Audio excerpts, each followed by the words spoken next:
Dia, kita mau memuji Dia, bukan hanya karena kebaikan Tuhan, tetapi karena Dia sangat mengasihi kita semuanya. Saat Aku menyembah-Mu.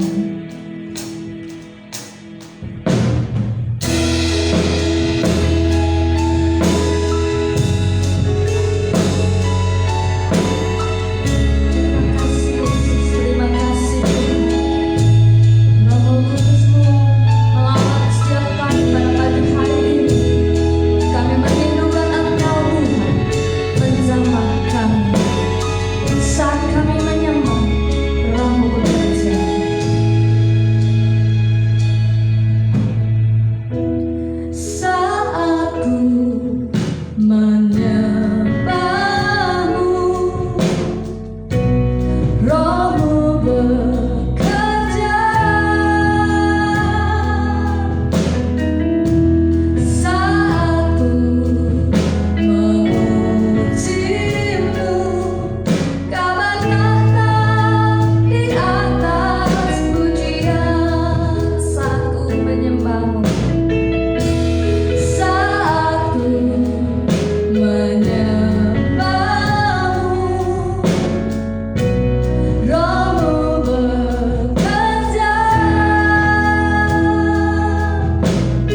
kami percaya Engkau ada di tempat ini saat ini.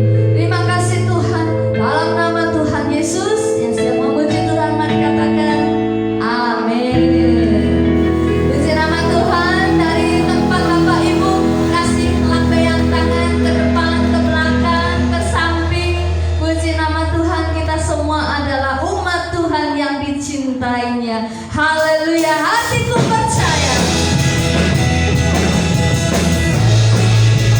Tuhan kekuatanku.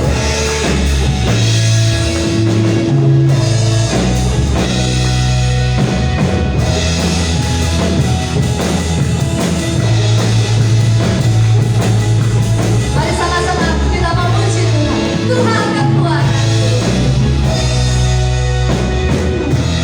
Tuhan kekuatan termasukku.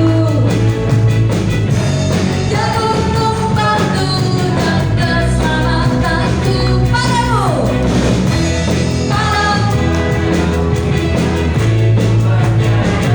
Kaulah menara, Kaulah menara, dan Kau tak berlindungnya.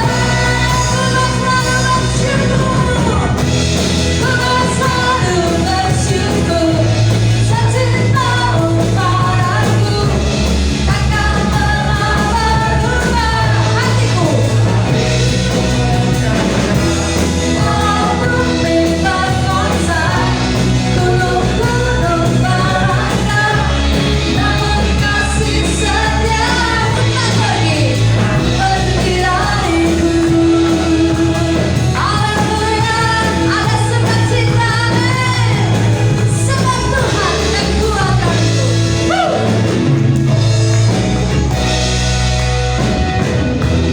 Tuhanlah kekuatan termasukku. Dia gunung batu, Dia gunung batu dan keselamatanku. Hanya padamu hatiku percaya. Kaulah menara, Kaulah menara, dan Kau tak berlindungnya. Ku selalu bersyukur, secintamu padaku takkan pernah berubah. Hatiku percaya, walaupun bintang konser, gunung-gunung merangkak, namun kasih setiamu tak pergi. Ku selalu bersyukur, secintamu padaku takkan pernah berubah. Hatiku percaya, walaupun bintang konser, gunung-gunung merangkak, namun kasih setiamu tak pergi dariku. Ku selalu bersyukur, takkan pernah berubah. Hatiku percaya walaupun bintang konser, gunung-gunung merangkak, namun kasih setiamu tak pergi dariku. Kasih setiamu tak pergi dariku. Kasih setiamu tak pergi dariku. Haleluya. Walau bumi bergoncang, gempa di mana-mana, tapi Tuhan tetap di sisi kita. Amin. Haleluya. Silakan duduk Bapak Ibu. Puji nama Tuhan. Hampir setiap hari saya membuka Facebook, berita gempa terjadi di berbagai tempat. Walaupun masih intensitas kecil, skala kecil, tetapi itu hampir terjadi setiap hari. Dan memaknai pujian ini Bapak Ibu Saudara, dikatakan walaupun bumi bergoncang, langit pun akan berubah, bumi berubah, tetapi kasih setia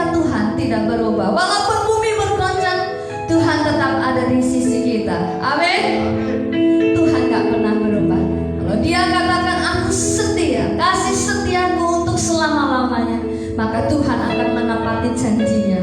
Dia selalu menyertai kita. Oleh karena itu biarlah hidup kita menjadi wujud akan kasih Tuhan. Dimanapun kita tinggal, dimanapun kita pergi dan melangkah, biarlah hidup kita menjadi cerminan akan kasih Tuhan dalam hidup kita, menjadi pelaku-pelaku firman.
Dikatakan bahwa hidup itu terdiri dari jutaan mujizat kecil yang Tuhan beri dalam hidup kita.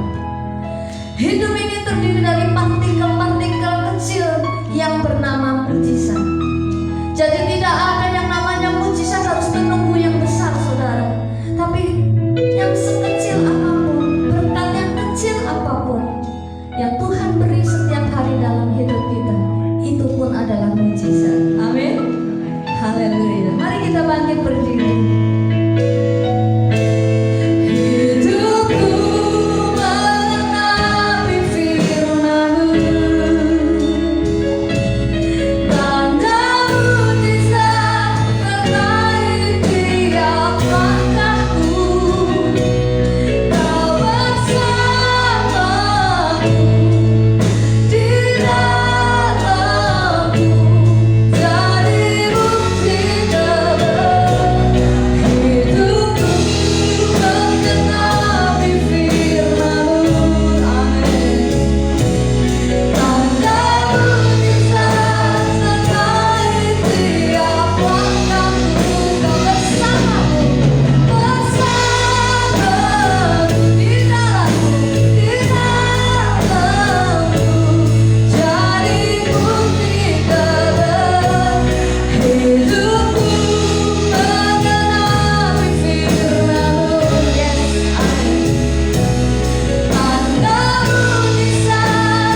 kasih Tuhan buat kesehatan pada pagi hari ini. Terima kasih Tuhan, kami dapat melihat dan bertemu dengan saudara-saudara kami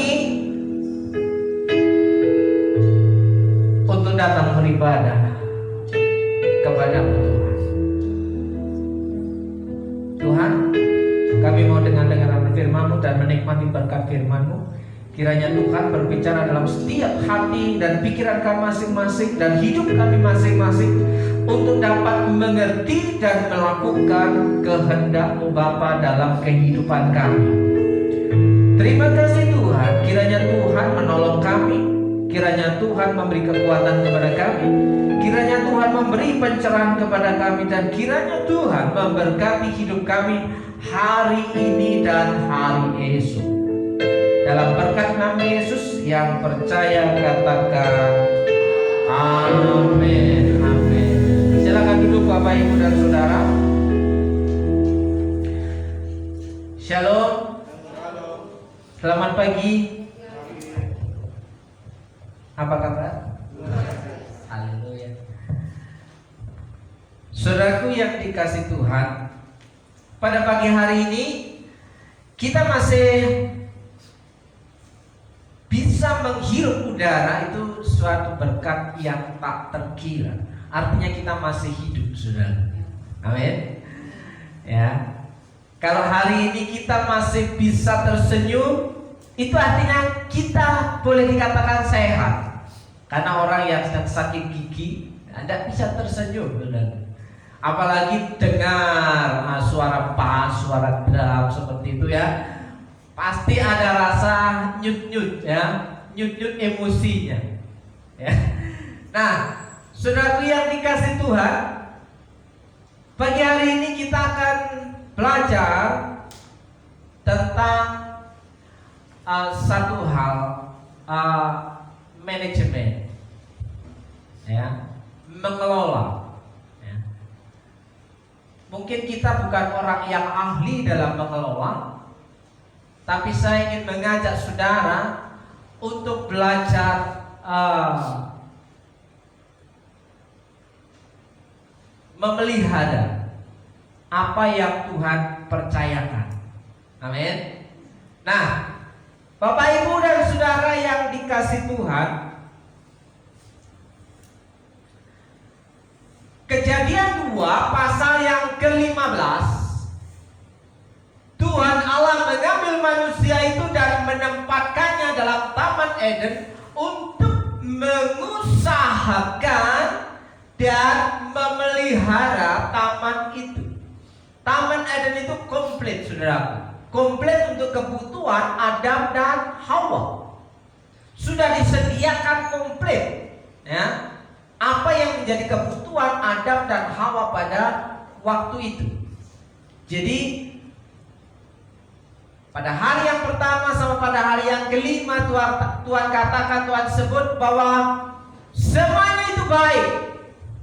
Tapi pada hari yang ke-6 ketika Tuhan Allah menciptakan manusia beserta ubur api beserta perlengkapannya yang dibutuhkan oleh kehidupan manusia, Tuhan berkata sungguh amat baik. Bukan hanya sekedar baik, tapi sungguh amat baik. Dan pada hari yang ke-7 Tuhan Allah berkata, aku akan menikmati apa yang kukerjakan. Jadi hari yang ke-7 adalah Tuhan menikmati apa yang Dia sudah ciptakan. Selama 6 hari Tuhan bekerja, selama 6 hari Tuhan menciptakan segala isi dunia ini dan kita manusia. Dan pada hari yang ke-7 Tuhan Allah berkata istirahat. Istirahat itu menikmati, saudaraku. Ya, kalau istirahat tidak bisa menikmati, itu bukan istirahat. Otak kita masih bekerja. Jadi menikmati apa yang sudah dikerjakan, itu namanya istirahat. Nah, Ibu Bapak yang dikasihi Tuhan, Tuhan Allah mengambil manusia yang sudah diciptakan itu ke dalam sebuah taman yang disebut Taman Eden. Taman Eden itu indah katanya, kata Alkitab. Ya kan? Alkitab menceritakan Taman Eden itu asri. Taman Eden itu sejuk, nyaman. Kalau kita mau makan, tinggal petik buah. Ya. Kalau mau bermain, tinggal bermain. Ya. Tidak perlu beli peliharaan. Ya, kalau sekarang mau piara burung harus beli, mau piara ayam harus beli, piara kelinci harus beli. Saudaraku, pada waktu itu disediakan semuanya oleh Allah kita yang luar biasa, saudaraku. Jadi kita Adam dan Hawa pada waktu itu tinggal menikmati apa yang dikaruniakan Tuhan kepada mereka. Ya. Allah sudah menyediakan, Allah sudah memberi, Allah sudah mengaruniakan fasilitas itu, dan di sini muncul suatu perintah. Tuhan Allah mengambil manusia itu dan menempatkannya dalam Taman Eden. Jadi rancangan Tuhan itu pada mulanya itu sungguh amat baik, saudaraku.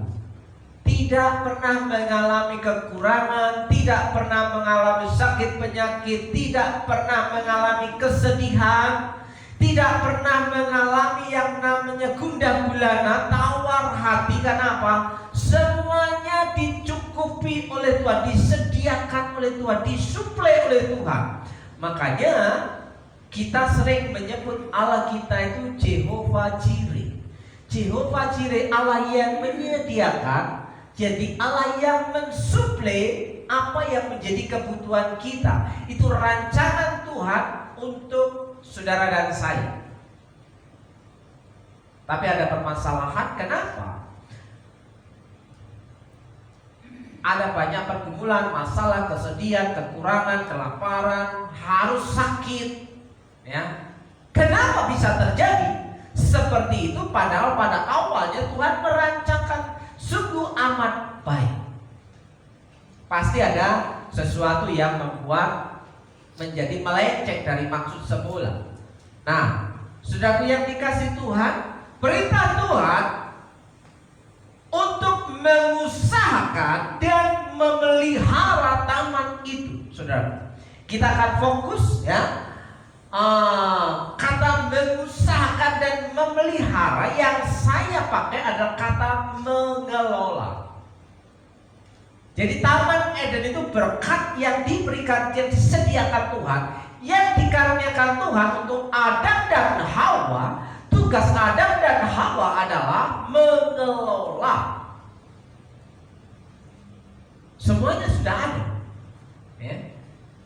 Semuanya tersedia. Bagaimana Adam dan Hawa mengelola, merawat, dan mengembangbiakannya, saudaraku. Jadi namanya mengelola itu harusnya tidak akan habis. Ya. Kalau memakai itu pasti akan habis, akan ada penurunan kualitas, ada penurunan jumlah. Lama-lama rusak, lama-lama habis. Kalau dikelola, kita mau lihat, ya, kata mengusahakan, ya, dalam bahasa aslinya ditulis kata abad. Abad itu sama dengan dalam perjanjian baru dengan proskuneo. Kalau dalam bahasa Inggrisnya disebut dengan to know, ya, mengenal. Sementara dalam perjanjian lama mengusahakan dipakai kata abad, itu artinya bekerja atau menyembah. Jadi orang yang menyembah Tuhan itu adalah orang yang mau bekerja. Jadi orang yang mau bekerja itu sama dengan sudah memulai itikat baiknya bahwa dia melakukan perintah Tuhan, dia bekerja. Makanya perintah Tuhan yang selanjutnya adalah bahwa kerjakanlah dengan sekuat tenaga apa yang dijumpai oleh tanganmu. Selagi masih ada kehidupan. Ya. Kolose 3 ayat 3 berkata apa? Apapun juga yang kamu kerjakan, kerjakanlah itu dengan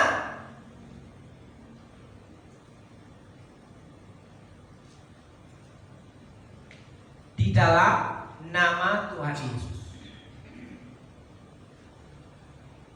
Jadi bekerja pada mulanya itu adalah sebuah penyembahan kepada Allah, karena itu perintah yang dilakukan oleh Adam dan Hawa. Jadi untuk mengusahakan dan memelihara taman itu, saudaraku yang dikasih Tuhan. Saudaraku, dalam Kejadian pasal 1 ayat 28, Allah memberkati mereka.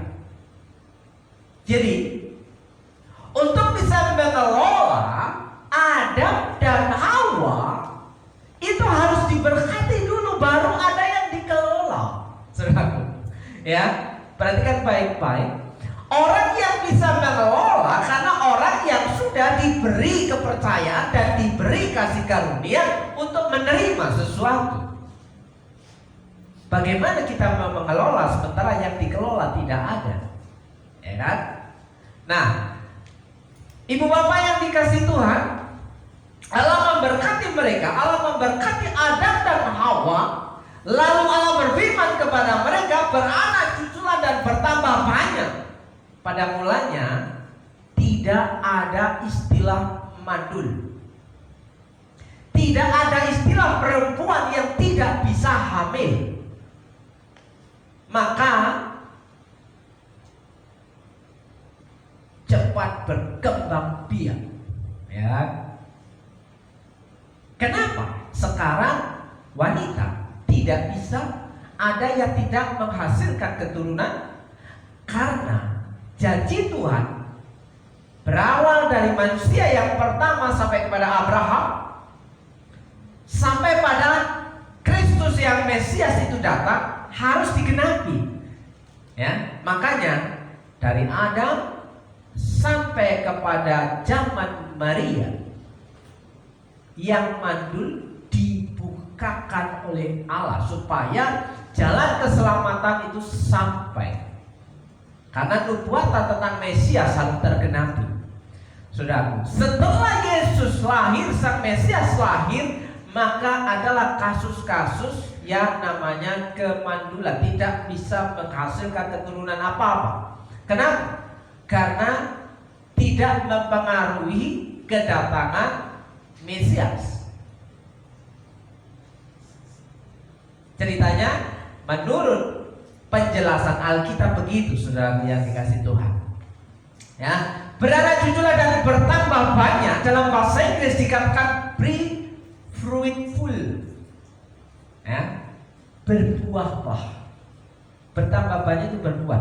Bukan hanya sekedar beranak cucu. Ya, bikin anak gak usah menikah pun bisa.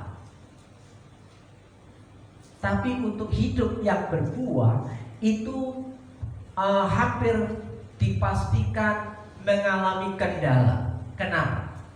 Untuk dapat berbuah harus bertumbuh dengan sehat. Saudaraku yang dikasihan, kalau tidak bisa bertumbuh dengan sehat, tidak mungkin berbuah. Kalaupun berbuah, itu bisa cacat, saudaraku. Jadi untuk menghasilkan buah harus pertumbuhannya subur. Katakan subur. Nah, saudaraku, jangan memaksa hamil ketika engkau masih dalam kondisi lemah. Saya mengingatkan itu, saudara. Resikonya besar. Harus kondisi normal fit supaya anakmu tidak mengalami kecacatan genetika. Kenapa? Karena keinginan punya anak lebih besar, makanya dipaksa hamil walaupun kondisi tidak memungkinkan. Maka hasil yang didapatkan akan menelan biaya yang lebih besar. Ini hitung-hitungan matematikanya, saudaraku. Nah, jadi untuk bikin anak pun harus ada hitung-hitungan matematika. Sekarang ada banyak orang berkata tidak ada yang mustahil bagi Allah, Pak. tua. Harus ngantar jemput anak sekolah, ya. Sebentar saya udah umur 70, ya. Dia kuliah, saya mati. Kasihan anak saya nanti kan, resiko matematikanya begitu, saudara. Jadi kalau untuk memaksa untuk memiliki anak bisa, tapi aku gak mau menderita, istriku gak mau menderita, ya. Mau 50 punya anak, ya, tenaga sudah lemah, ya. Umur 60 anak baru SD, biaya semakin mahal. Apakah kita sanggup? Sanggup sih sanggup. Apakah kita siap menerima resiko? Beban yang berat yang harus kita pikul, saudara. Saya mending pilih resiko yang terendah, ya kan? Punya anak kandung dengan anak angkat nilainya sama jika kita kenalkan kepada Tuhan Yesus Sang Juru Selamat. Punya anak angkat kita piara, kita pelihara, kita rawat, kita didik mengenal Tuhan, dan hasilnya anak menjadi takut akan Tuhan. Itu jauh lebih baik daripada punya anak kandung yang tidak mengenal Tuhan.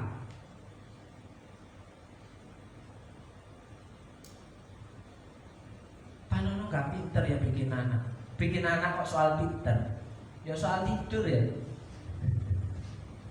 Lu iya loh. Kan kadang-kadang orang itu nyeplos sekenanya. Gak pinter ya. Nih aku, anaknya udah 5. Bikin anak itu bukan masalah pinter, masalah tidur.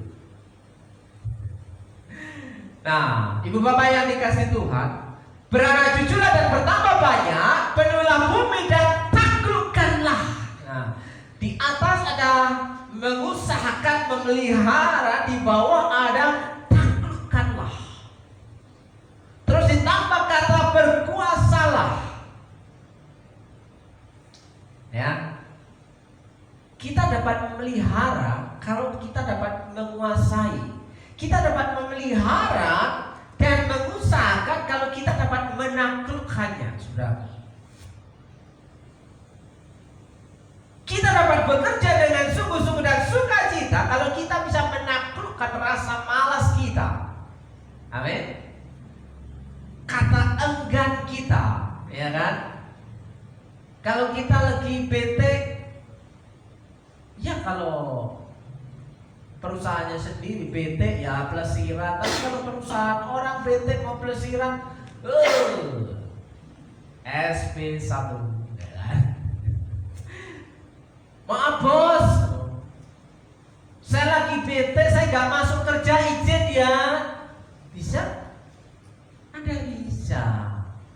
Bete gak bete, senang gak senang, harus masuk kerja. Ya, ya Jayun. Ya capek yo, lembur malam Pak Victor belum tidur, itu baru pulang tadi, ya, mandi langsung ke gereja, belum tidur dia. Ya ampun, gitu kan. Nah, saudaraku yang dikasih Tuhan, senang gak senang harus siap. Apapun juga yang kamu perbuatlah itu, ya, di dalam nama Yesus, supaya kita mendapat sukacita dan kekuatan, saudaraku. Ya, mungkin ada orang akan berkata, istirahat dulu lah, nanti sakit lah. Nah, yang ditakutkan sakit kan? Tidur dulu lah, lagi sakit lah. Saudaraku yang dikasih Tuhan, latih tubuh kita, latih iman kita untuk berani menantang, ya, berani menantang. Menantang apa? Ya, berani menghadapi tantangan, bahwa kita bisa melewati segala sesuatu yang kita hadapi itu dengan sukacita dan lancar, aman. Saudaraku, walaupun sakit, paksa. Ngantuk, paksa. Gimana supaya caranya tidak ngantuk? Bagaimana supaya caranya ngantuk? Cuci muka, gampang lah. Kalau ngomong permennya habis, ngantuk lagi ya, betul ya? Cuci muka, ya saudaraku. Cara termudah untuk tidak ngantuk, pejet di antara jempol dan jari telunjuk. Kuat-kuat kenceng-kenceng, pejet lah. Sini, supaya tidak ngantuk. Ya, atau belakang kepala di sini yang lurus dengan arah telinga, pejetlah di sini. Di sini. Saudara pastikan, saya pastikan tidak akan ngantuk. Kalau masih ngantuk, kita minta teman kita di samping untuk mencubitnya. Pasti gak ngantuk, kesel. Saudaraku yang dikasih Tuhan, ya, taklukkanlah dan berpuasalah. Jadi, saudaraku, kita itu diberikan otoritas oleh Tuhan, punya kuasa. Kita itu diberikan kapasitas oleh Tuhan untuk memiliki kapasitas dan keahlian.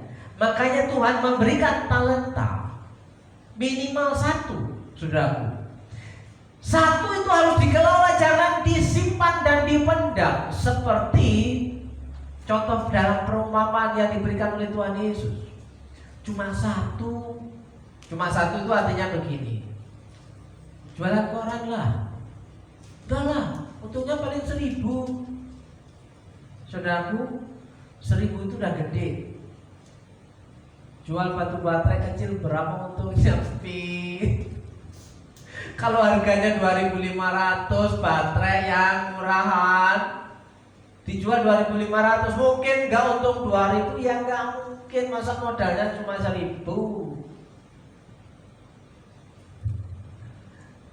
Nah, itu nanti kita masuk dalam mengelola. Ya, Bapak Ibu yang dikasih Tuhan, mengelola berkat Tuhan itu apa? Ya, belajar dari masa lalu.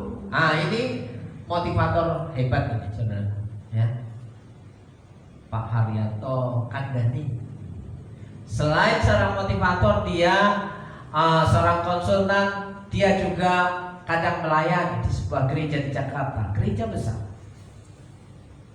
Dan dia dipakai Tuhan secara luar biasa. Dia berkata, belajar dari masa lalu, ya, bertindak yang terbaik di masa kini. Jangan berkata dulu itu begini, tapi sekarang mana buktinya? Ya kan? Makanya masa lalu jadikan pelajaran supaya bisa diperbaiki menjadi lebih baik hari ini, bertindak yang terbaik di masa kini, dan berharap yang terbaik untuk masa depan. Jadi ada hasil yang memuaskan untuk hari esok, ada yang menikmatinya, saudaraku. Nah, bagaimana cara mengelola berkat? Mengelola berkat itu apa? Mengelola itu berbicara mengatur, mengusahakan, mengurus, menguasai, mengendalikan, menaklukkan, berusaha, memelihara, dan menata, serta mengembangkannya. Jangan lupa kalimat terakhir, kata terakhir ini, mengembangkannya, memultiplikasikan, saudaraku. Jadi kata mengelola memiliki makna mengatur, mengusahakan, mengurus, menguasai, mengendalikan, menaklukkan, berusaha, memelihara, dan menata. Jangan hanya memakai saja. Hak pakai, hak pakai, hak menikmati, kasih karunia menikmati saja, tapi tidak bisa mengembangkan, ya lama-lama habis. Saudara yang dikasih Tuhan, itu arti kata mengelola. Saudaraku yang dikasih, mengelola berkat sebagai suatu rangkaian pekerjaan atau usaha yang kita lakukan untuk melakukan serangkaian kerja dalam mencapai tujuan tertentu. Jadi ketika kita mengelola berkat, ada satu tujuan tertentu supaya apa? Ya, warisan itu tidak hilang. Perhatikan baik-baik. Ketika kita diberikan kesanggupan untuk mengelola, ya, supaya warisan itu, hasil dari masa lalu itu tidak habis, tidak hilang, mungkin bisa rusak, tapi bisa memperbaiki. Saudaraku yang dikasih Tuhan. Nah, melakukan serangkaian kerja dalam mencapai itu ada tujuan tertentu, kecuali bisa beli lagi. Loh, gak masalah kalau bisa beli. Udahlah, yang lama ini kasihkan orang, ya kan? Bisa beli lagi. Tapi kalau nggak bisa beli, merawat nggak bisa, memelihara nggak bisa, habis sudah. Sudah yang dikasih Tuhan. Nah, ibu bapak yang dikasih Tuhan, ada banyak hal yang perlu kita tahu, tapi hanya sedikit hal yang bisa kita kerjakan. Belajarlah dari masa lalu supaya hari ini kita bertindak untuk mengembangkan sampai tujuan di masa depan bisa dinikmati oleh anak cucu. Saudara yang dikasih Tuhan. Sementara berkat adalah karunia atau perbuatan Tuhan yang membawa kebaikan bagi kita setiap orang yang percaya.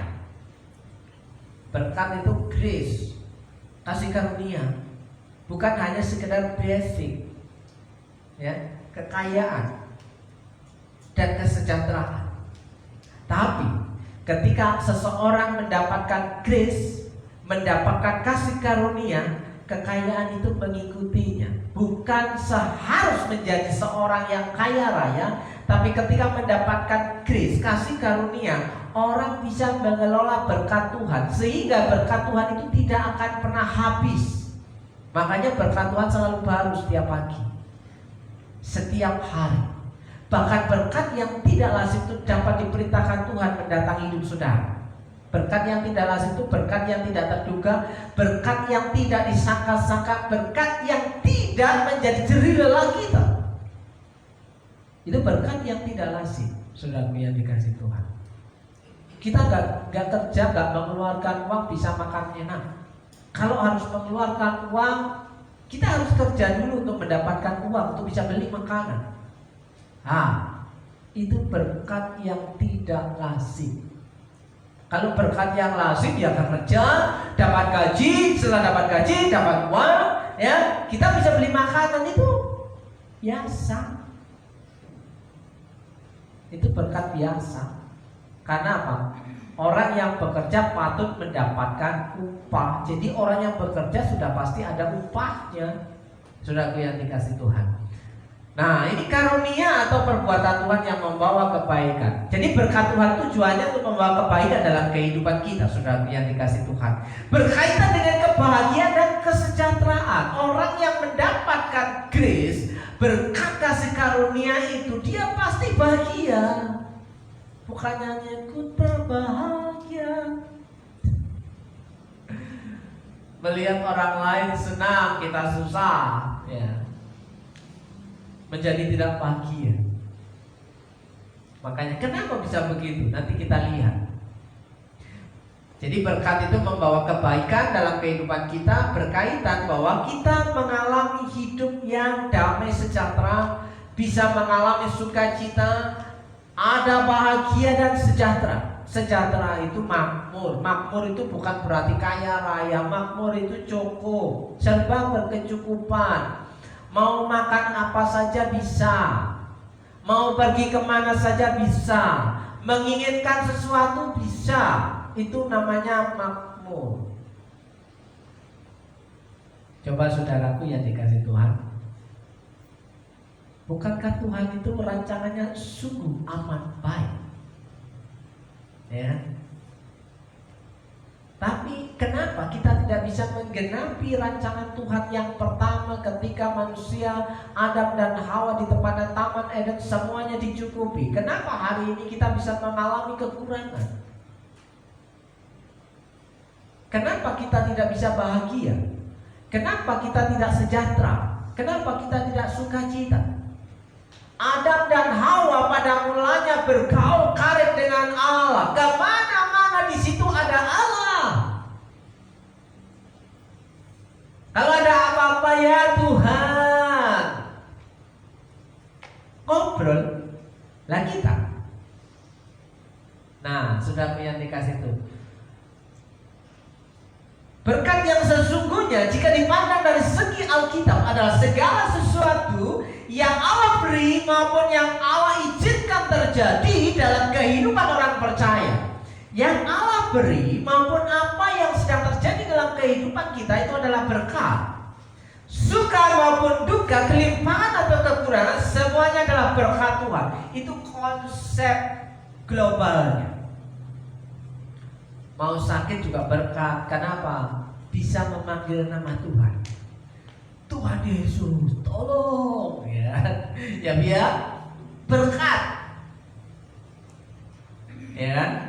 Ketika dalam sehat, terima kasih Tuhan, berkat. Ketika dalam suka, wah happy, berkat. Ketika dalam duka, ketika ditinggal orang tua kita yang kasih, itu juga berkat. Kenapa? Ya, itu kan memang rencana Tuhan demikian. Ada yang lahir, ada yang mati. Kita tunggu giliran jaga, saudara yang dikasih Tuhan. Pada suatu ketika nanti kita akan berjumpa kembali dengan orang-orang yang kita kasih, yang percaya kepada Tuhan. Nah, semua adalah berkat dari Tuhan. Yang memberi Tuhan, ya, yang menghabiskan kita. Ya, yang memberi Tuhan yang menghabiskan kita. Harusnya supaya tidak habis kita kelola, saudara yang dikasih Tuhan. Nah, saudaraku, yang pertama, pelajaran pertama adalah mengelola gaji pendapatan. Mengelola gaji atau pendapatan. Setia menerima. Terima kasih Tuhan. Setia menerima. Ya. Mengelola berkat itu yang pertama adalah mengelola gaji pendapatan. Ya. Lukas 3 ayat 9, kapas sudah tersedia pada akar pohon, dan setiap pohon yang tidak menghasilkan buah yang baik akan ditebang dan dibuang ke dalam api. Jadi harus menghasilkan, memultiplikasikan. Kalau enggak akan ditebang, dibuang, dibakar ke dalam api. Orang banyak bertanya kepada, jika demikian apakah yang harus kami perbuat? Ya. Jawabnya, barang siapa mempunyai 2 helai baju, hendaklah ia membaginya dengan yang tidak punya. Berbagi. Baju kita kebanyakan lemari penuh. Melihat, waduh, kayaknya dia butuh pakaian ganti. Kasih.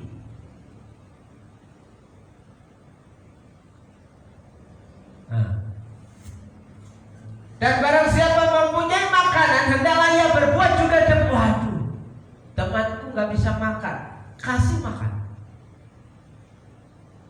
Lah kita makan aja kurang, berbagi, bagi 2,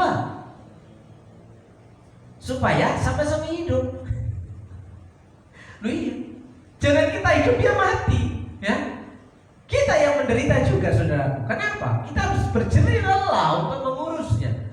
Nah, saudaraku, ada datang juga pemungut cukai untuk dibaptis. Dan mereka bertanya kepadanya, guru, apakah yang harus kami perbuat? Pemungut cukai itu pemalak pajak, penarik pajak, yang sering mengambil lebih daripada apa yang sudah ditentukan.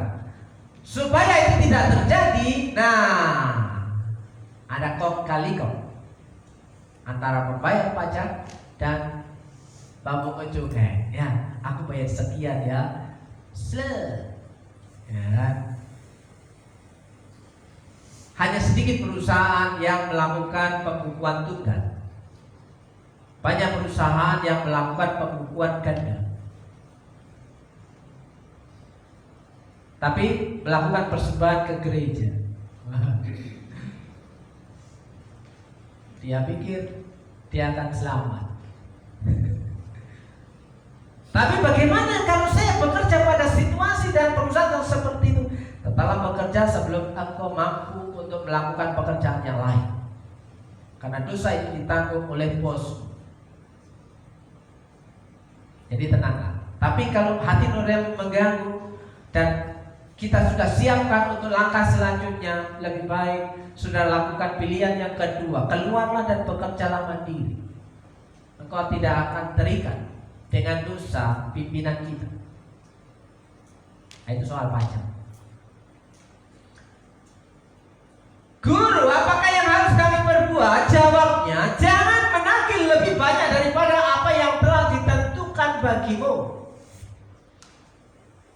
Hari-hari ini pinjaman online sudah mulai ditertibkan, sudah mulai digerebek, sudah mulai diangkut. Yang bikin membuat orang susah.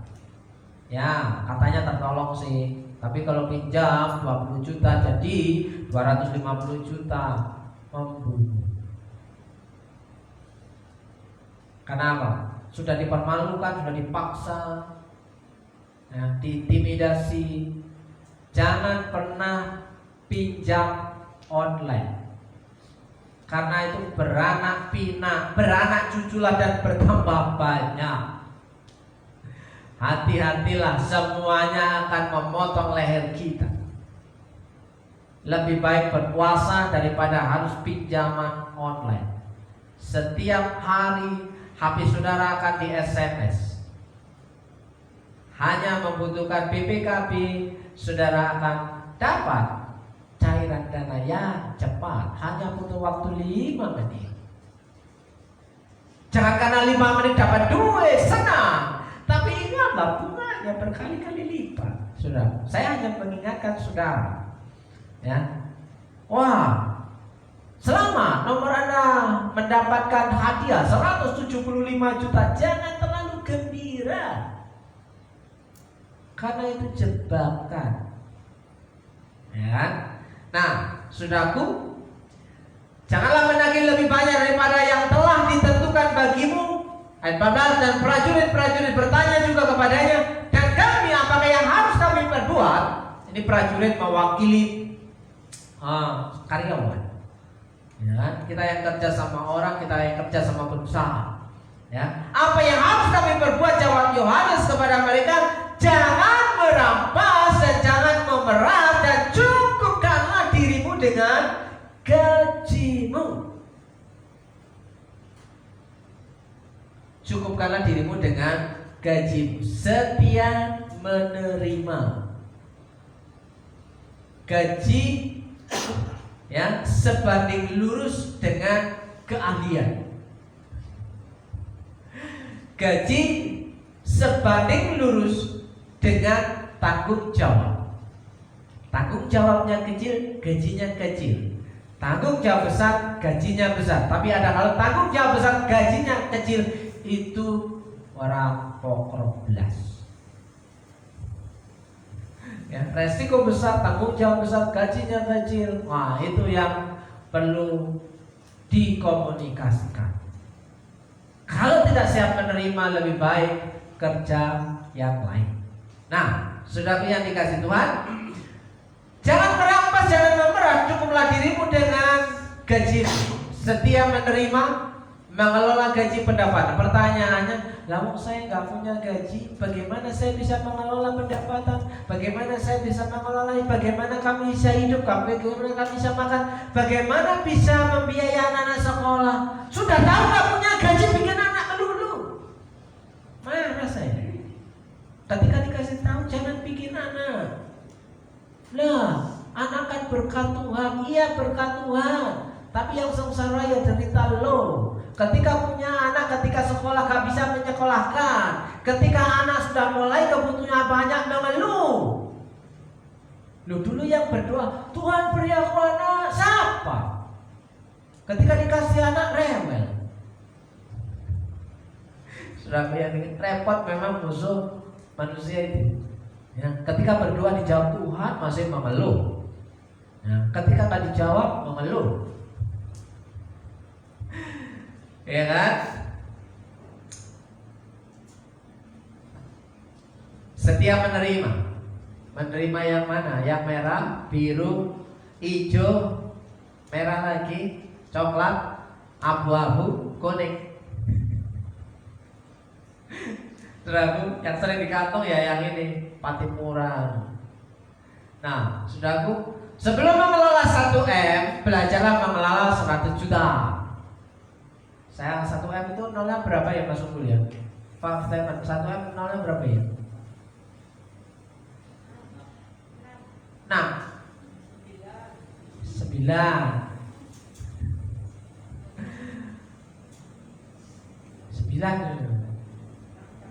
Saya nggak bisa bayangin loh, kalau ngitung sampai jumlah nolnya 9 itu gimana caranya? Paling sempat jantungan, ya, belum siap,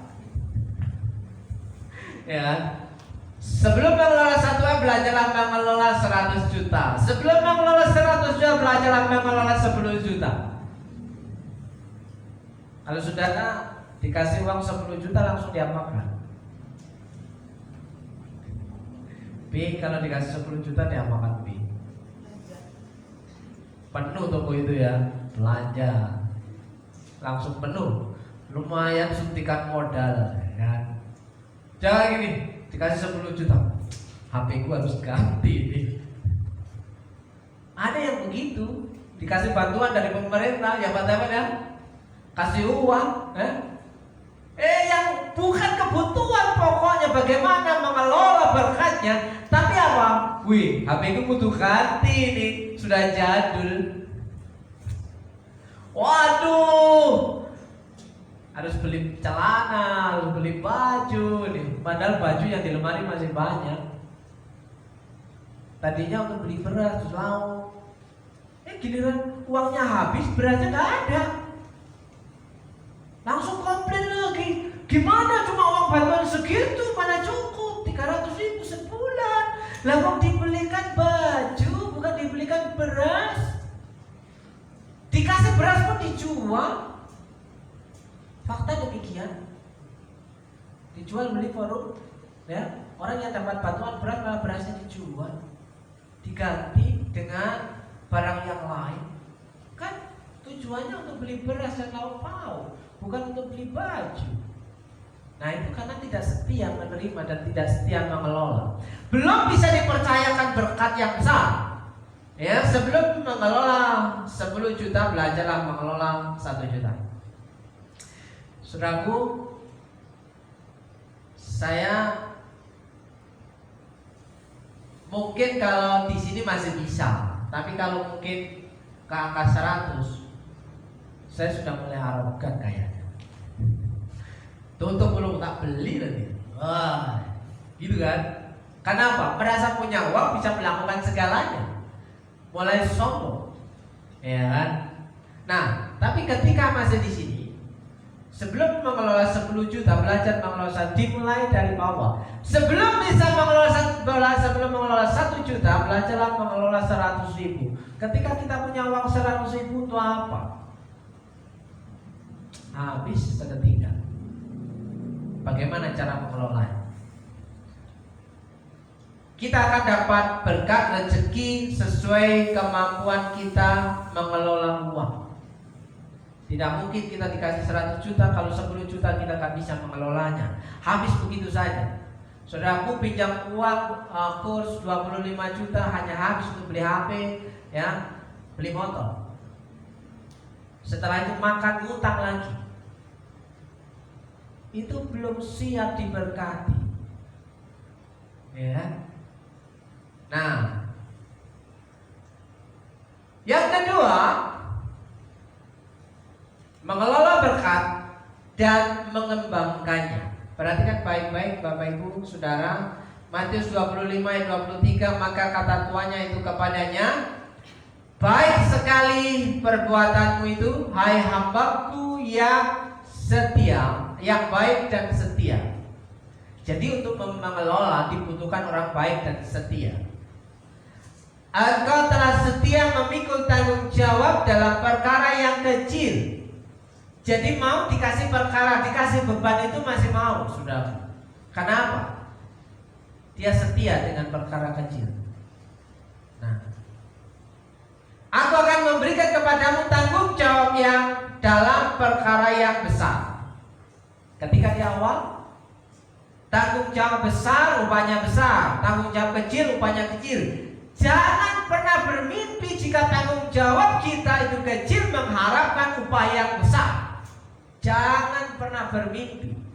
Kita tidak melakukan apa-apa tapi mendapatkan berkat yang besar. Jangan pernah bermimpi. Ketika kita mendapatkan yang besar, berkat yang besar, kita hanya nikmati sendiri. Jangan pernah bermimpi diberkati, dimplok dewe, dicaplok dewe, ya, dimaaf dewe. Loh, saudara, itu namanya serakah. Ya, makanya di sini baik sekali perbuatanmu itu, hai hambaku yang baik dan setia. Aku telah setia memikul tanggung jawab dalam perkara yang kecil. Aku akan memberikan kepadamu tanggung jawab dalam perkara yang besar. Masuklah dan turunlah dalam kebahagiaan Tuhanmu. Diberkati. Saudaraku, lalu Allah memberkati Abraham dan Adam dan Hawa masuk dalam kebahagiaan Tuhannya, bahagia, sejahtera. Saudaraku yang dikasih Tuhan, ya, belajarlah memikul tanggung jawab. Jangan kalau ada tanggung jawab itu lari. Jangan kalau ada pekerjaan itu lari. Ya, lakukan dengan senang hati ketika dikasih tanggung jawab. Siapapun dan apapun, tanpa terkecuali, karena itu kesempatan untuk belajar, melatih kapasitas, melatih kemampuan, melatih keahlian. Makanya lagu kiranya Engkau memberkati aku berlimpah-limpah dan memperluas daerahku. Tidak mungkin kita dikasih tanggung jawab yang lebih besar, daerah kekuasaan lebih luas, kalau kita nggak bisa apa-apa. Saudaraku yang dikasih, saya melatih sejak awal bagaimana harus melakukan banyak hal. Ya, dalam sekali ibadah saya bisa melakukan banyak hal. Ya, video syuting, kameramen, soundman, singer, ya, khotbah, controlling. Berapa pekerjaan SK yang harus saya terima? Kalau mau saya itu perlu dilatih, saudara. Ya kan? Ketika mendengar WL-nya, suaranya gimana, langsung on, bantu, backup. Ya kan? Ketika terjadi suatu masalah, ya, tidak panas misalnya, ya, Pak Stephen itu kipasnya bisa dihidupkan, bisa. Nah, sudah, ya kan? Itu bagian dari controlling, saudaraku yang dikasih Tuhan. Karena apa? Ketika yang di depan sini, ketika kipas yang ada posisi ini tidak terlalu berfungsi, ya, Mas boleh nggak dipindah itu? Sebentar, tergantung kelegaan hatiku untuk melepaskannya. Iya kan? Ya, tapi ketika aku melihat dia, ya, kalau tidak terlalu berfungsi, ya, dipindah posisikan supaya berfungsi dengan baik, ya kan? Kalau belakang kurang panas karena AC tidak memadai, yang satu jebol sampai hari ini belum diservis, yang itu jebol, kipas yang pojok itu bisa dihidupkan untuk menyetor ke depan, saudara. Jadi untuk menghidupkan AC pun butuh pengetahuan. Kalau kipas itu dihidupkan menghadap AC yang ke sana, maka AC itu tidak akan ada manfaatnya, bubar. Ya kan? AC di situ, maka saya pasang dia agak ke sana supaya AC-nya larinya ke sini, ke depan. Ya, supaya depan agak dingin. Lah, bagaimana ya depan? Di belakang saya pasang kipas angin. Ya kan? Saya memikirkan jauh ke depan. Bagaimana memelihara hanya dengan sedikit modal. Saya berdoa bagaimana caranya Tuhan supaya ada kipas-kipas di tempat sudut. Di sudut-sudut ruangan ada kipas-kipas. Saudara, kalau saudara nggak percaya, lihatlah di setiap sudut ada kipas. Saya tidak tukar otak. Saya tidak minta ganti. Saya lakukan dengan sukacita. Bagaimana bisa mengalami hal itu?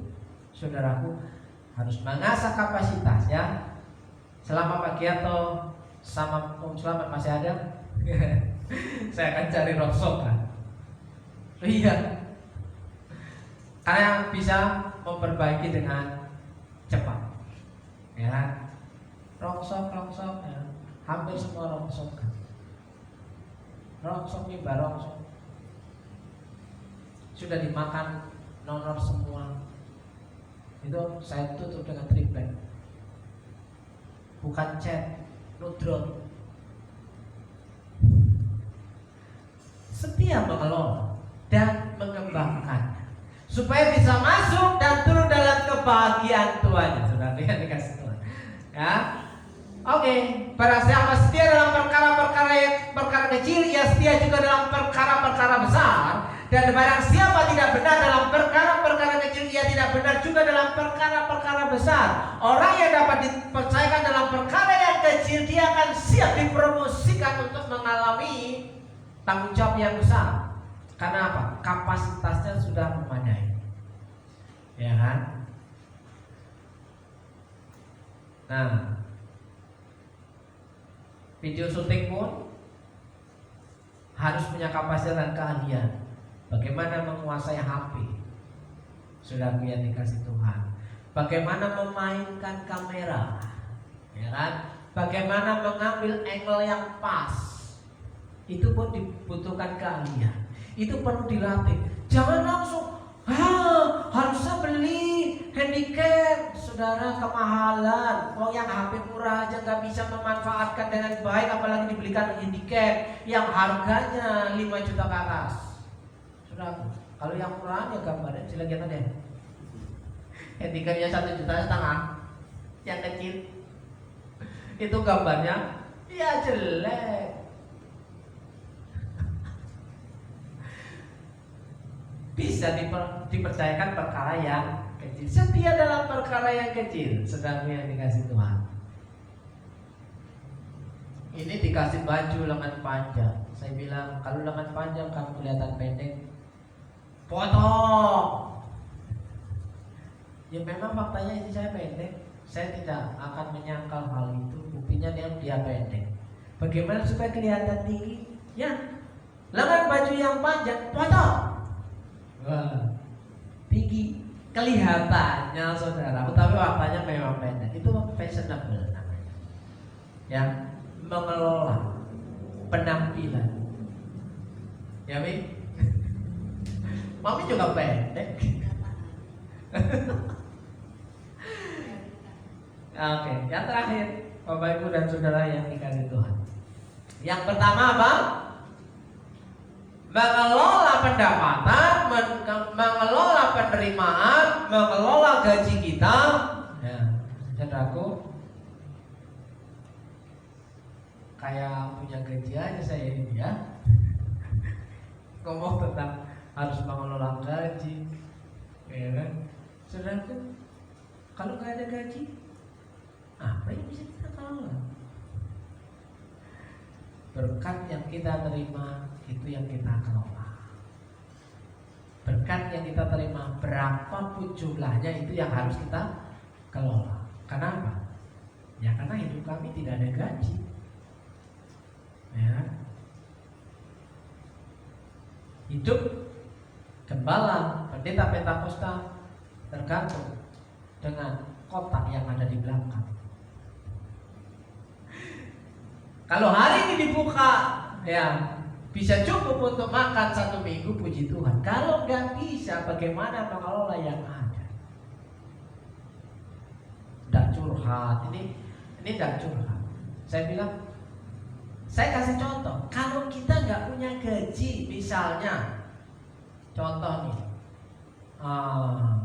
contohnya Pujito. Pujito nggak punya gaji, tapi bagaimana bisa mengelola pendapatan? Saya nggak punya gaji, tapi bagaimana mengelola berkat yang kita terima? Sama, masih bisa, ya. Dimulai dari mana? Mengucap syukur dengan apa yang ada. Belajar berbagi kepada orang lain, ya. Pasti ketika kita belajar berbagi dengan orang lain senang, dia mendoakan kita. Tuhan berkati ya Pak. Wah, kebaikan itu akan kembali kepada kita. Kita dapat syafaat, kita dapat doa dari orang yang sukacita, sebenarnya dengan Tuhan. Nah, oke. Mengelola dan menabung. Wah, ujung-ujungnya persembahan lagi. Enggak. Bukan itu maksudnya. Saudaraku yang dikasih Tuhan. Orang yang memberi itu orang yang sudah diberkati. Amin. Kalau belum diberkati, apa yang mau kita berikan? Tidak mungkin kita bisa memberi kalau kita tidak diberkati. Makanya diberkati dulu baru memberi. Kalau sampai hari ini kita tidak bisa memberi, berarti sampai hari ini kita belum pernah diberkati Tuhan. Yang setuju katakan apa? Iya toh. Aku gak bisa memberi, dimakan aja susah. Seumur hidup tidak akan pernah mengalami berkat Tuhan yang berkelimpahan. Kenapa?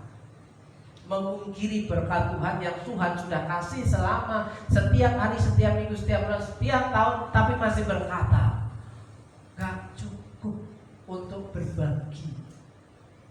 Seumur hidup saya pastikan orang-orang yang kayak gini ini hidupnya akan terus kekurangan. Kenapa? Tidak bisa mensyukuri memberi. Dia berkata, Tuhan kapan kamu memberi memberkati aku? Ya masih komplain ke Tuhan lagi. Kurang. Loh gimana tuh? Karena gak setia mengelola. Ya, yang kedua gak setia mengembangkan. Ya, makanya gak bisa mengelola dan menabur. Kita perhatikan kasus Kain dan Habil, Bapak Ibu.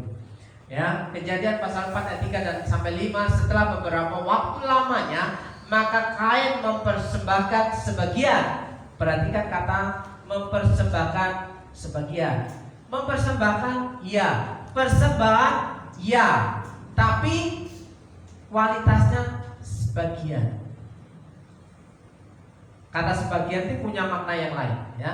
Dari hasil tanah itu kepada Tuhan sebagai korban persembahan, membawa korban ke persembahan, mengelola berkat dan menabur benih, ya, dengan korban persembahan.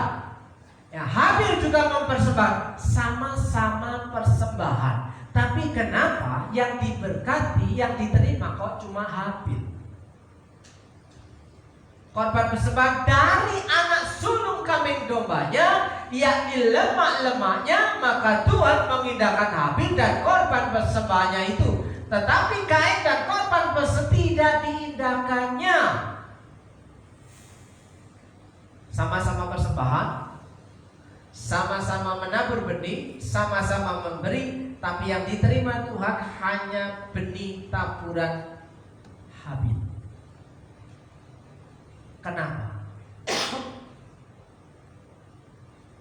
Kembali ke nomor 1, setia menerima pendapatan. Kedua, setia mengelola berkat. Dan yang ketiga, setia dalam menabur benih. Dalam menabur benih bukan hanya sembarang menabur, saudaraku yang dikasih Tuhan. Artinya dengan sembarang menabur artinya seperti ini. Maka Kain mempersembahkan sebagian dari hasil tanah itu. Saudara, Kain ini petani, saudaraku yang dikasih Tuhan. Jadi yang dilakukan Kain, ya, ketika mempersembahkan korban kepada Tuhan, Kain itu ngambil, wah ini panennya kain singkong, panen kedelai, panen kacang, ya, asal ngambil aja. Nah, tidak dipersiapkan sebelumnya kalau untuk persembahan kepada Tuhan. Wah, ini waktunya persembahan. Wah, main sabet aja. Ambil, bawa langsung korban persembahan. Kan yang penting persembahan. Hanya ini Tuhan persembahanku. Yang penting ikhlas. Ya, ikhlas gak diterima. Duh iya toh. Berarti kan sia-sia. Sudah persembahan dan diberkati, sia-sia juga. Loh, bagaimana persembahan itu diterima, diindahkan oleh, kita lihat korban persembahan Habil, ya, mempersembahkan korban persembahan dari anak sulung. Anak sulung itu apa? Pertama, barep. Jadi hasil yang pertama itu sudah dipisahkan. Inilah yang cocok untuk korban persembahan. Artinya dipilihkan yang terbaik, ya, Saudara, anak yang punya anak yang pertama, ingat, ya, ini anak sulung loh. Jadilah seperti Habil, ya, persembahkan. Bukan berarti anak kedua, ketiga, dan keempat itu nomor sekian, bukan begitu. Ya, sama-sama. Jika harus semuanya dipersembahkan kepada Tuhan, persembahkan anak kita semuanya kepada Tuhan. Jangan hanya anak sulung saja. Tuhan kalau boleh semuanya melayani Engkau Tuhan. Jangan cuma anak pertama saja. Ya, Mas Diki ingat, kamu anak sulung. Saya anak sulung. Dia anak sulung. Siapa yang anak sulung lagi? Mas Surgul anak sulung. Pak Victor anak berapa? Loh, bukan berarti anak yang terakhir gak diperhitungkan kalau dibawa kepada Tuhan. Iya. Papi anak 2. Nah, belum terlambat untuk datang kepada Tuhan. Nah, ya, membawa korban persembahan dari anak sulung kambing dombanya yakni lemah. Ada pilihan yang terbaik, maka Tuhan mengindahkan Habil dan korban persembahannya itu. Nah, saudaraku, seringkali orang yang sama-sama persembahan tapi hidupnya tidak merasakan kasih dan berkat Tuhan, itu dia suka panas hati, suka marah, suka iri hati terhadap berkat orang lain. Ingat kasusnya Kain. Lalu hati Kain menjadi sangat panas dan mukanya muram. Tuhan berkata, kenapa mukamu bermuram durja? Kesal. Udah persembahan, udah ngetonin duit, aku ora apa-apa. Kain. Loh, Kain loh. Ternyata kain-kain zaman sekarang itu banyak, kain lusuh, kain bodol, kan. Loh, banyak. Kenapa? Sifatnya sama, ya, sangat panas, muram durja, marah ketika orang lain diberkati dan menikmati berkat pemeliharaan Tuhan. Jangan seperti Kain. Sepertilah Habil, walaupun harus mati berdarah-darah. Oh iya. Jadilah seperti Habil walaupun harus mati berdarah-darah. Tapi apa? Langsung darahnya bisa berkata kepada Tuhan Yesus. Langsung ditangkap Tuhan. Ya. Diberkati untuk memberkati. Bless to bless. Ya, B2. B. Ya, diberkati dan memberkati. Orang yang diberkati, ya, punya tanggung jawab untuk memberkati. Sebelum memberkati, dia harus diberkati dulu. Ya, blessing to be a blessing, diberkati untuk menjadi berkat. Saudara, slogan ini sudah ada terpampang di depan gereja sejak tahun berapa? Tahun berapa umur? Bertumbuh bersama untuk menjadi berkat. Sampai tahun saya buka lagi, ya, tempelan-tempel saya buka lagi, nanti akan saya cat lagi, dan tulisan itu akan saya pelihara dengan tangan saya. Tak akan saya ganti, jadwalnya aja yang saya ganti. Karena saya akan mengenang bahwa sejak semula bahwa diberkati untuk memberkati itu sudah dicanangkan sejak dulu kala. Tapi kenapa kita tidak bisa menjadi berkat? Karena kita merasa belum diberkati Tuhan, karena merasa masih kekurangan, karena Tuhan jahat. Kenapa jahat? Gak diberkati. Loh, ya salahmu dewe toh, gak diberkati apa masalahnya? Gak kerja minta berkat. Ya kan? Makanya kita belum bisa menjadi berkat. Kenapa? Ya karena kita gak diberkati. Orang yang memberkati hidupnya itu diberkati. Kejadian pasal 12 ayat 2.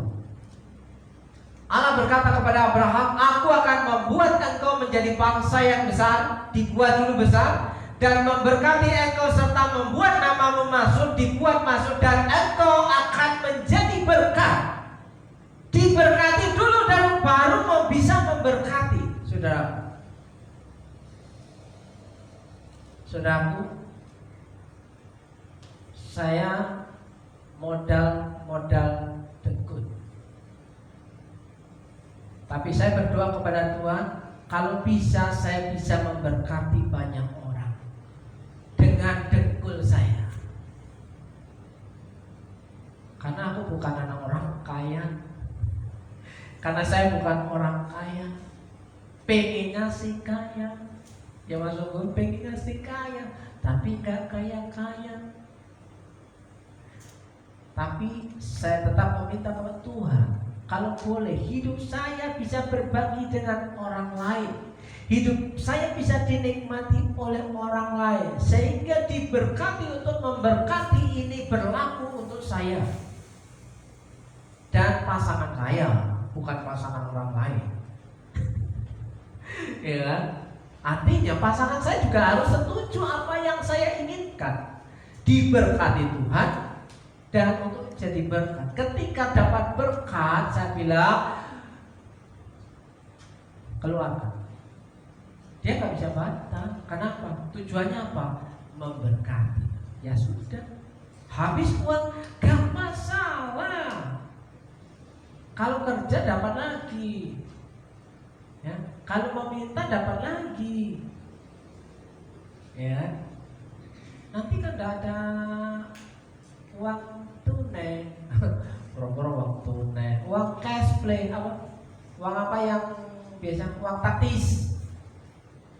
Uang taktis itu uang yang ada di dompet, itu harus selalu ada. Itu namanya uang taktis yang bisa dipakai keperluan sewaktu-waktu. Itu namanya uang taktis yang bisa dipakai sehari-hari.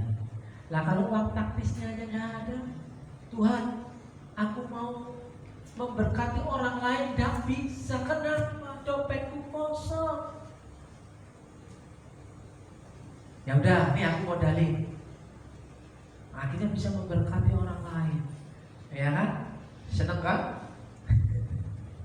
Kalau bisa mendapatkan sesuatu yang kita senang, itu artinya senang, bahagia, sejahtera, sehat. Yang harusnya tidak sehat, yang harusnya, ya kalau nggak melakukan apa-apa langsung mata saya itu langsung redup, tangan saya langsung pegel-pegel. Kenapa? Nggak melakukan apa-apa. Ya, tapi waduh, wah, sehat lagi.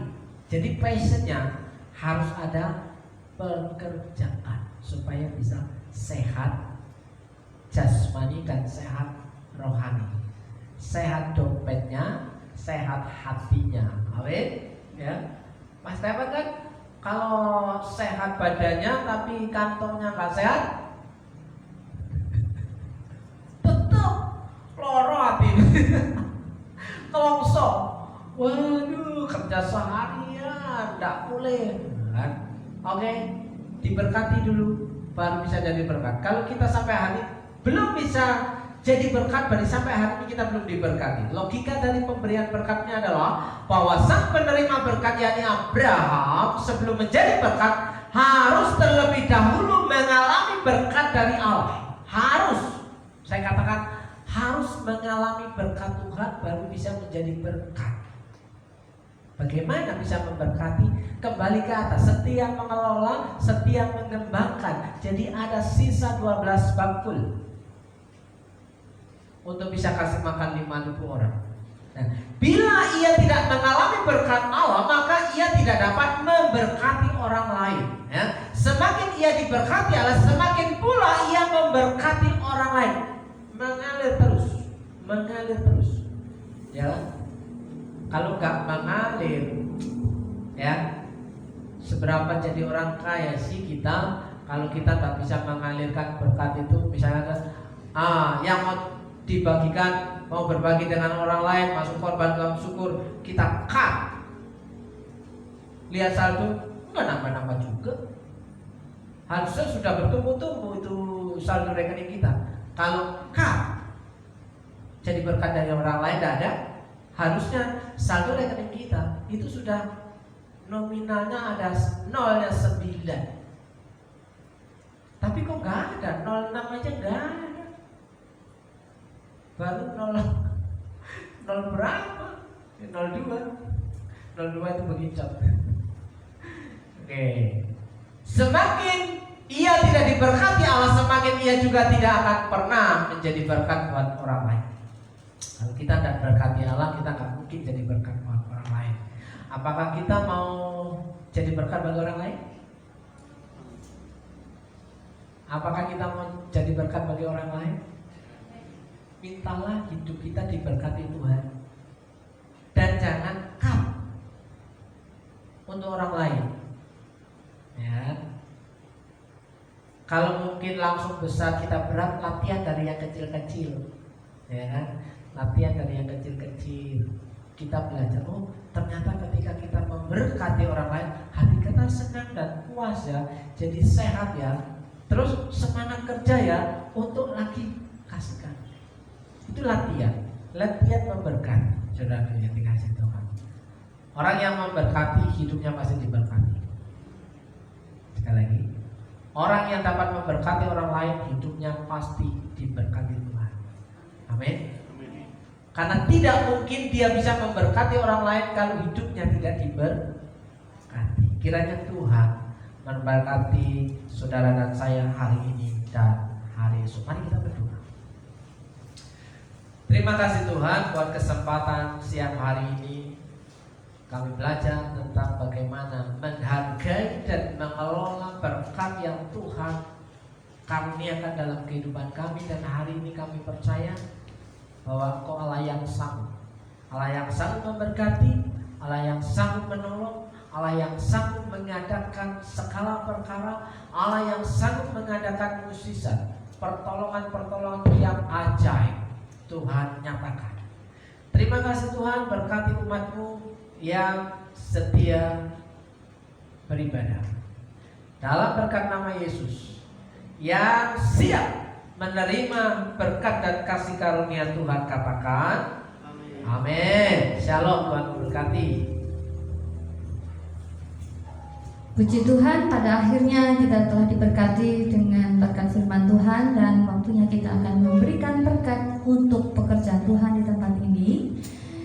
Namun sebelumnya kita akan tundukkan kepala, kita akan doakan untuk apa yang akan kita tabur. Bapa, dalam nama Tuhan Yesus, kami berdoa Tuhan buat setiap umat-Mu yang telah mempersiapkan diri untuk memberkati Engkau melalui pekerjaan Tuhan di tempat ini. Engkau memberkati hidup mereka, Engkau memberkati pekerjaan umat-Mu, Engkau memberkati usaha umat-Mu, dan biarlah apa yang mereka taburkan pagi ini Engkau akan kembalikan dengan berlipat kali ganda. Terpuji nama-Mu Tuhan, di dalam nama Tuhan Yesus Kristus. Haleluya. Amin.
Jam 6 ada ibadah penghiburan Geston di Rumah Jayun, Perumahan Puri Hijau, Blok.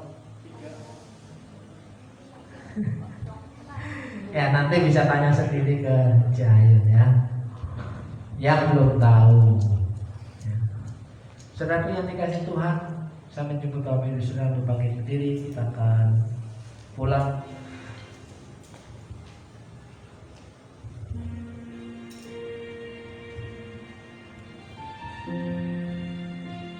Dalam berkat nama Yesus, pada saat ini kami berdoa.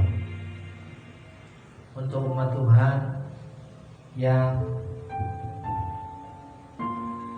hari ini datang kepadamu dengan segala kerendahan hati untuk menerima kebenaran firman.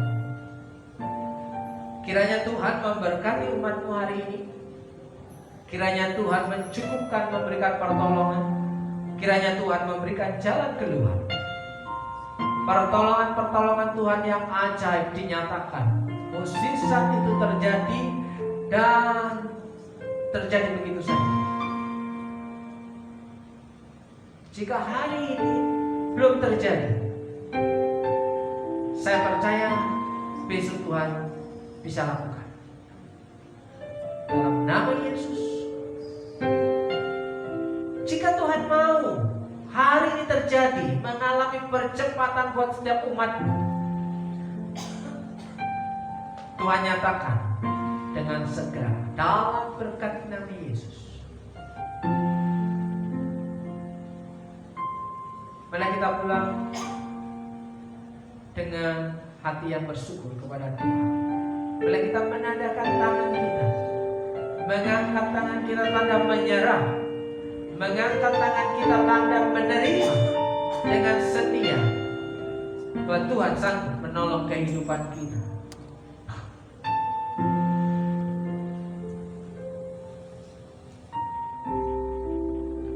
Terimalah doa berkat untuk saudara. Firman Tuhan berkata, jika engkau baik-baik mendengarkan suara Tuhan Allahmu dan melakukan dengan setia segala perintahnya yang ku sampaikan kepadamu pada hari ini, maka Tuhan Allahmu akan mengangkat engkau di atas segala bangsa di bumi. Segala berkat ini akan datang kepadamu dan menjadi bagimu jika engkau mendengarkan suara Tuhan Allahmu. Dalam berkat nama Yesus, Tuhan memberkati engkau. Dalam berkat nama Yesus, Tuhan melindungi engkau. Dalam berkat nama Yesus, Tuhan menyinari engkau dengan wajah-Nya. Dalam berkat nama Yesus, Tuhan memberi engkau kasih karunia. Dalam berkat nama Yesus, Tuhan menghadapkan wajah-Nya kepadamu dan memberi engkau damai sejahtera. Dalam berkat nama Yesus, diberkati hidupmu, diberkati keluargamu, diberkati pasanganmu, diberkati suamimu, diberkati istrimu, diberkati anak-anakmu, diberkati seisi rumahmu dalam berkat nama Yesus. Berkat-berkat yang baru itu diperintahkan mendatangi hidupmu. Berkat-berkat yang tidak lazim itu diperintahkan mendatangi hidupmu. Dalam nama Yesus. Diberkati pekerjaanmu, diberkati usahamu, diberkati warungmu, diberkati tokomu,